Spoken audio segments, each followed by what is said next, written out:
All right. I would now like to welcome the person that is making this conference possible, the lovely and talented Fred Dixon. Fred is the CEO of Blindside Networks and a co-founder of BigBlueButton, the world's virtual classroom. BigBlueButton started in 2007 in university and has been, the application was designed and built to be entirely focused on online learning, and specifically how to improve it for both educators and students. Starting in Canada, as part of Carleton University's TIM program, BigBlueButton would go on to be localized into 55 languages, be responsible for delivering more than 3 billion minutes of online teaching for more than 1 million educators in K-12 through to higher education in almost every corner of the globe. So obviously, without Fred, this conference wouldn't be possible. So Fred, I welcome you, and I hand the floor to you.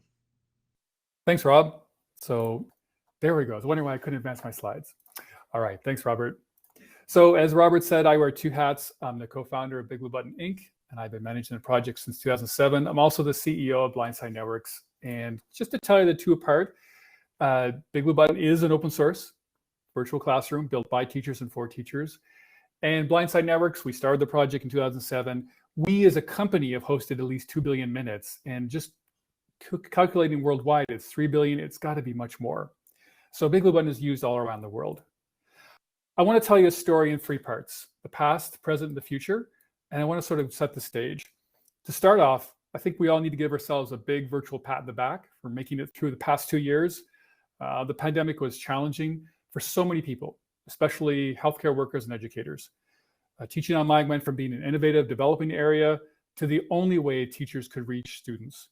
And with no previous online experience, most teachers, unsurprisingly, found the experience difficult. So did their students. And from then, the whole teaching environment was different, very different than the physical classroom. To move quickly, many schools reached for a video conferencing system that was not designed for teaching and learning. It was designed for the boardroom, not the classroom. And if all you can do is share webcam and screen, then everything is on you. And so we can imagine a teacher like holding up the textbook and saying, let's turn to page 72 and do the assignment. And when you're done, hold up your page so I can take a screenshot. So to compensate, many teachers spent hours with third-party tools trying to convert their content into formats that were more interactive. Previous instructional designers had helped them convert their course materials and assignments into the learning management system. But when the pandemic hit, there was no such assistance for adapting content for the virtual classroom. It was an unfamiliar medium with unfamiliar challenges, and it was all on them. So on reflection, many teachers and students did heroic work and deserve that pat in the back. But for us here at the conference, despite the many amazing things they accomplished, I think we can all agree that online learning could and should be a better experience. So my talk, based on my experience in the past 14 years, is about the future of online learning, specifically of virtual classrooms. The virtual classroom is not a boardroom. It's a future where the environment deeply understands the goals of the teacher and student and should directly support them in achieving that goals. So with my BigBlueButton hat on, from the perspective of the BigBlueButton project, we've been committed to supporting teachers and students since 2007. We currently work with over 150 developers around the world and have input from thousands of teachers as we're building a comprehensive platform for teaching online. So I want to put forward my vision of that future, and I want to do so by first reflecting a bit on the past. So in the past, from the teacher's perspective, many of them had little training for online teaching. They primarily used video conferencing platform with limited success. They cobbled together third-party tools to make their content engaging, and they struggled to assess students' progress in the class, and so did the students. I love this teacher at the right. Let's call this little girl Sally. And Sally's there with her hands clasped, trying to pay attention to the class. And she's probably wondering, is the teacher aware of me?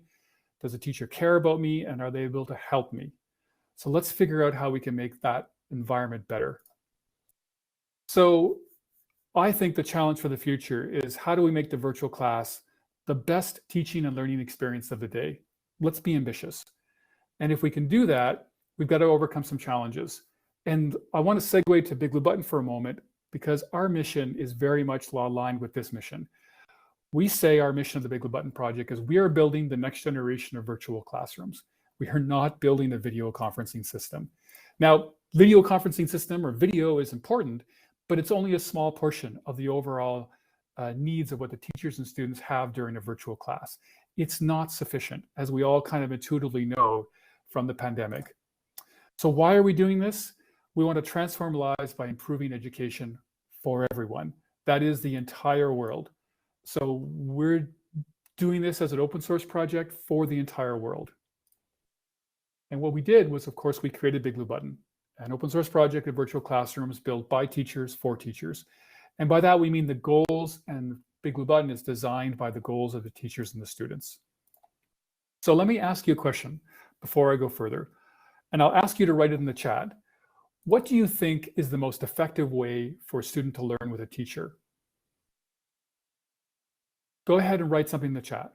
What do you think is the most effective way for a teacher or a student to learn with a teacher?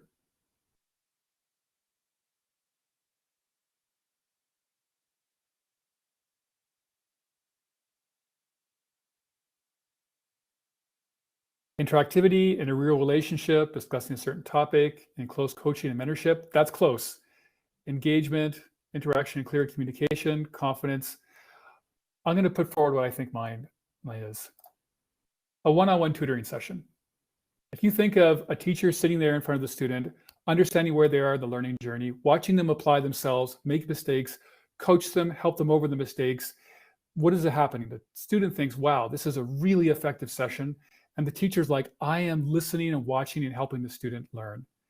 So in some ways, looking at the future, it's almost like, how do we help the teacher tutor at scale? Now, not possible to replicate a one-on-one with 30 or 40 people, but let's use that as a guiding post. To think about the next generation, I'm going to segue. How many of you people have read this book, Drawing on the Right Side of the Brain? I'll do a poll. Okay, I can see the responses coming back. Okay, I have over 30 responses. All right, so this book was seminal in that it looked at drawing from two perspectives: fundamental components, and there are 5 fundamental components to drawing. I won't go through them, you can read the book, but also in brain theory. Betty Edwards looked at how our brains work when it draws, when they're trying to draw, and then from that, she unlocked the potential of drawing. You can draw if you read that book, but it's founded in fundamental components in brain theory. So let's try the same approach with an online learning, a virtual class. And talking to thousands of teachers and getting feedback from them, there are 4 components, 4 fundamental components: management, relationship, engagement, and assessment. And I'll go through those in a moment. But there's also been a lot of theory about teaching and learning and how our brains work. And any virtual classroom should take that into account. At a high level, our brain works like a muscle. There's short-term memory and long-term memory, and it takes effort to move it to long-term. Our brain also kind of has 2 stages of thinking. Stage 1 is automatic or intuitive. If I asked you what 2 + 2 is, you would just say 4. If I asked you what 324 + 127 is, you could probably think it through in your mind, but you'd have to engage. At that point, you're thinking, you're rewiring your brain, their synapses are firing. No, that's where the real learning occurs. Knowledge is built in hierarchies. Again, we build on previous knowledge. The most effective way, we learn most effectively with and from others, and that's social constructivism. We learn from others, and we learn by teaching others, and we learn by watching each other teach each other. And we also learn in stages. Bloom's taxonomy is a very common set of stages.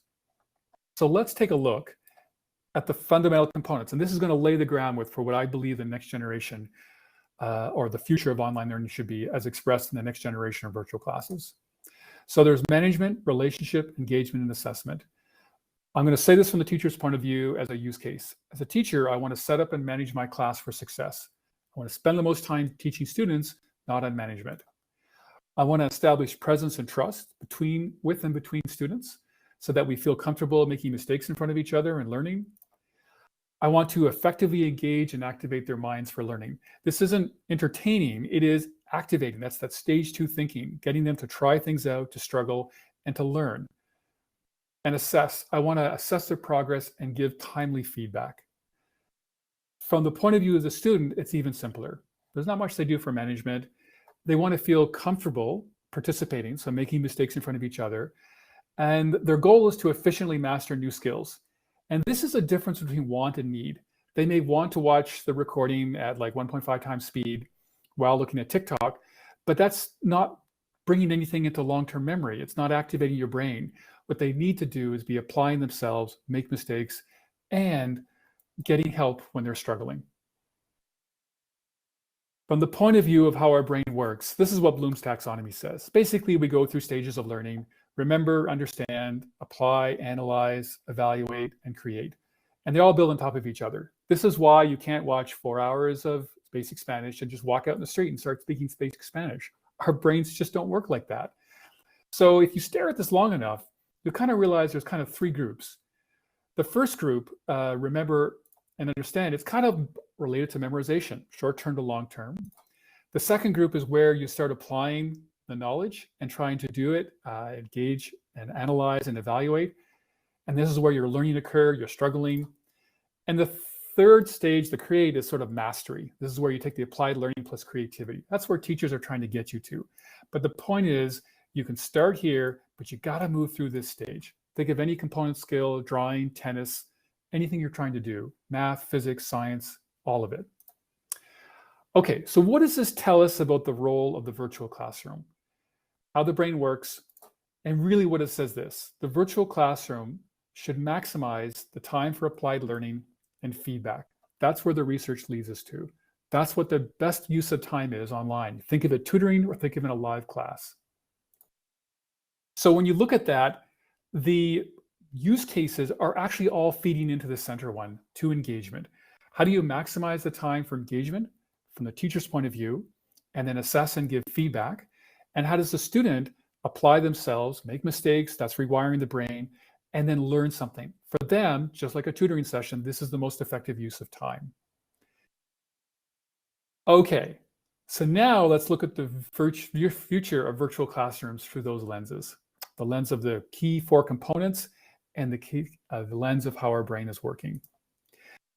I want to look at the structure of a virtual class. And from this point of view, let's look at it as management. So you're going to have time online, and what's key is there's going to be some before and after. That's the learning management system. That's where students start, they go to the virtual classroom and come back. So it follows that the future virtual classroom should make it really easy for you to set up your virtual class ahead of time. Everything's ready to go, so when you go into the class, you can maximize time for engagement. There's also a lot of analytics that's in the LMS, and that should go into the virtual classroom, and any analytics from the virtual classroom should go back into the LMS. For example, if the virtual classroom knew that the student, a particular student, was late on 2 assignments, when you come to the virtual classroom, the teacher should see this. They shouldn't have to manually go find this information in the LMS. It should be brought in for them. And then later on, after the end, all the interaction that occurred in the assessment should go back into the LMS, so you can generate unified reports. An example would be, imagine this existed today, and you told some teacher, hey, let's just split these systems up. I'm going to take you to an external video conferencing system that will not send any more data back to the LMS. You'll just have to cobble together 2 different reports. They'd be like, this makes no sense. Why shouldn't this be unified? That's where we should get to. And let's talk about the content. Remember, teachers spent a lot of time during the pandemic making their content interactive. So what should they do in the future? Well, they should use third-party tools again. No, they should not have to use third-party tools. In fact, I think the vision, I believe, should be that they should take the content they have and with minimal annotations, add engagement to it, and that engagement turns live in the live class. That could be polling, quizzing, whiteboard activities, external videos, breakout rooms, and so on. And I'll give you an example. I'll switch back to BigBlueButton for a moment. This is what we're pushing forward. If you upload a slide, and it has like a statement and 4 choices, these are already read into memory because we support screen readers. And BigBlueButton will say, this looks like a presentation with or slide with 4 questions. I'll give you 1 button to start a poll.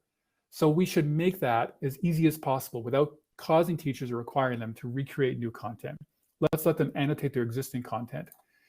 And let's go a step further. Imagine a world where we have a global library of tens of thousands of teachers around the world sharing their annotated slides to make them interactive. This will allow teachers to leverage off of each other, and it would create a huge library of material to accelerate teaching and learning. We should be sharing this, and the platform should enable you to share it. Lastly, it's not all technology. There are some behavior changes that teachers can do to take more advantage of the online learning environment. And when we look at that first stage of Bloom's taxonomy, memorization, you kind of want this set up before you go into the class. So this is where we should be able to have the recording set up ahead of time and maybe get the students to watch 5 minutes before they go into the class. This will let you maximize the time for applied learning. And finally, the class should be continuous. So you should be able to have content from previous sessions and build on top of them. And so this way, the environment is always on. So summary, deep integration with the LMS for unified reports. You should be able to let teachers annotate the slides without having to create new content and have a global repository for sharing it. And the virtual classroom should be like a continuous learning environment where material that you created previously is available for you today to build upon that hierarchy of knowledge. Okay, let's move to the second one, relationships, where, of course, sharing of webcams, yes, there's a role for it, but you can do more. The platform should enable students to pair up with each other, for example, so you can place stronger students with weaker students. The discussions from the LMS should extend into the virtual classroom, and you should actually be able to balance the breakout rooms, for example, by mixing stronger students with weaker students. All right, engagement is the key, and let's see if we can help Sally out. So let's take a look at the structure. How do you set up a class, or how you could set it up to maximize engagement? So at the beginning, there would be the social part. So think of it as a phrase at the beginning where you build those relationships up. So you give some time at the front. There would be an introduction where you check the foundations from the previous class, make sure they're solid, introduce the material for the main segment. And then the summary, you want to have the students ideally do the key takeaways, and the platform support this. That's working the brain like a muscle, getting them to recall what happened during the session. The main segment is where the engagement, of course, occurs. So you can think of it like this. You would teach some content, and then you would maximize the time where you can engage and assess. This is called like micro-teaching or micro-learning. In that area, you could use the platform, and the advantage of online is you can very quickly switch contexts. So raise hand, public chat, emojis, whiteboard, polling, quizzes, shared notes, individual tasks like individual assignments, and group tasks in breakout rooms. And let's push this further. You can do this across multiple sessions, so you increase more engagement. And what I would argue is that the engagement, the platform should be able to provide engagement with perfect visibility. So imagine you don't have to have students hold up their piece of paper at the end. You could get them to work on the environment. As they're working on, say, doing an assignment, you can see all the assignments that they're working on, and you can see which students are struggling with and give them help. You could click on the student, share your webcams, do the multi-user whiteboard with them. And so you could see all the activities that students are doing either individually or doing as group activities as well. So let's move to the last foundation, which is assessment. So all of this assessment gives a lot of rich data for all of this engagement, that is, gives a lot of rich data for assessment. So let's take an example of what happens in assessment in a physical class. You see a physical classroom, and there's a certain amount of people, let's say there's 20 in the class. The same thing could be looked at in a video session where you see 20 webcams.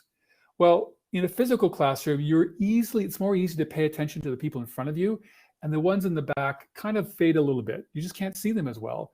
So they're kind of the back of the classroom. Well, when you're sharing content in a virtual class, you would see only a certain amount of webcams, and then you see your content.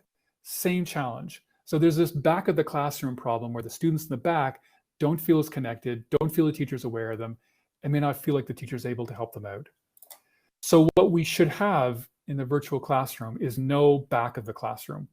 It should provide live analytics that answers the questions such as who's in my class, who's participating, and who's learning. And that information could be augmented by machine learning as well. Essentially, the platform should understand that the goal of the teacher is to engage students and to assess their progress and give timely feedback. And it should be actively helping them engage, assess, and give feedback. That's where the brain's research leads us to, and that's what the virtual classroom should provide. Okay, so let's summarize. I believe the future of virtual classrooms should build upon the 4 foundations. Just like drawing on the right side of the brain, there are components to becoming a skilled artist. There's components to holding a skilled online class. And it should be grounded in the theory of learning. The whole structure with training for the teacher and helping, the platform's only part of it. The teacher would need to understand and be comfortable with how to teach online through education, but it should enable the teachers to maximize time for engagement and feedback. No back of the classroom.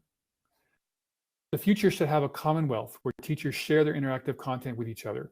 That's where they don't have to recreate new content. They can lightly annotate their slides, use it inside of the platform, and the platform would realize that this is a time for a poll or breakout rooms or assignment. And they should share that with each other so they can build upon it. The platform should be open, freely available, and extensible for anybody in the world. And finally, it should be supported by a global community of teachers, developers, commercial companies, and governments, all working together to improve online learning for teachers and students. And if we can reach that goal, then the experience that we have for the students should be like the best hour of their day. And I want to tell you how we're going to reach that goal, at least from the Big Blue Button perspective. So as I said in the beginning, we're open source. We have 150 developers worldwide, and we're localized in over 55 languages. Right in the moment, we're actually working on publishing a course, so it's not all just technology, for helping teachers deliver effective virtual classrooms, and this will be published at Moodle HQ. And we're going to Creative Commons it and adapt it to all the learning management systems that we work with. And I'll give you two examples of where our project has made a significant progress in improving the experience for teachers and students. During the pandemic, Baden-Württemberg, a state in Germany, used us to host over 185,000 concurrent teachers and students across 3,000 schools. They saved the school year using Big Blue Button. And today, the French Ministry of Education uses Big Blue Button throughout the government and contributes towards the improvements of it as well, with a community of over 1.2 million users that have access to it. These are examples of how the Big Blue Button project is trying to improve education for everyone in the world. And it's been the mission we've had for 14 years. And what I've described here is essentially what we want to build, working with developers, educators, commercial companies, and governments around the world. We want to build the next generation virtual classroom by teachers for teachers. Thank you very much. At this point, I'd be happy to answer any questions you have.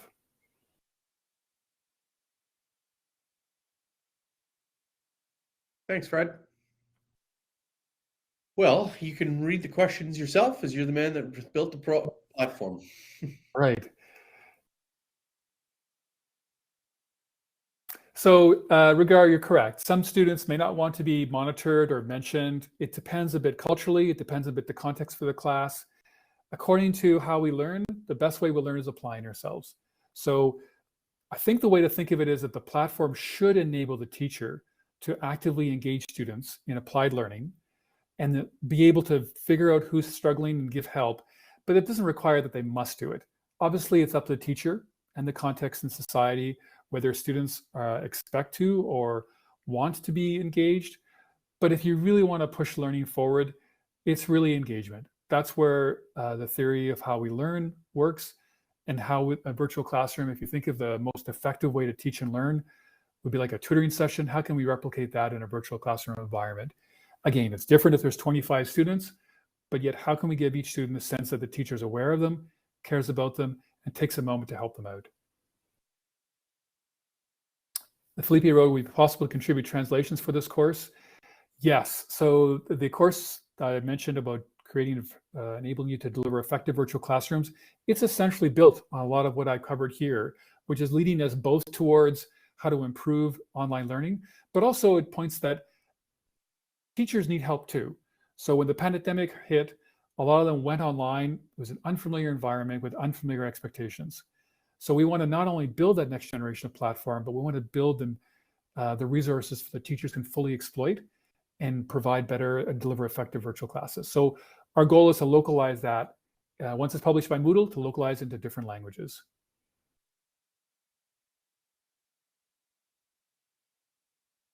Other questions?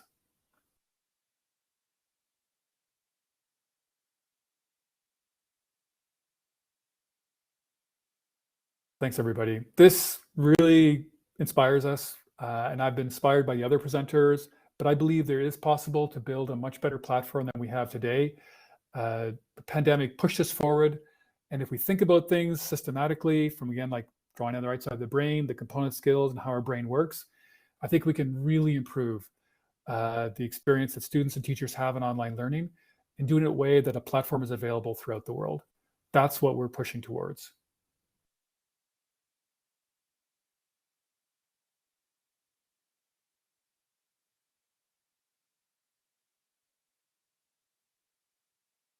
I should say I notice a lot of names in this. So I believe a lot of the people here are actually helping us with the platform as well. So I'm really encouraged to see a lot of familiar names. And I know there's a lot of people in this presentation here that are watching this that have worked for many years on Big Blue Button as well. So while I wanted to make a general statement in terms of what the future of online learning should be, obviously from the lens of Big Blue Button, these are the things that we want to create that next generation of virtual classes and do it with everybody. Again, thanks for all for coming out.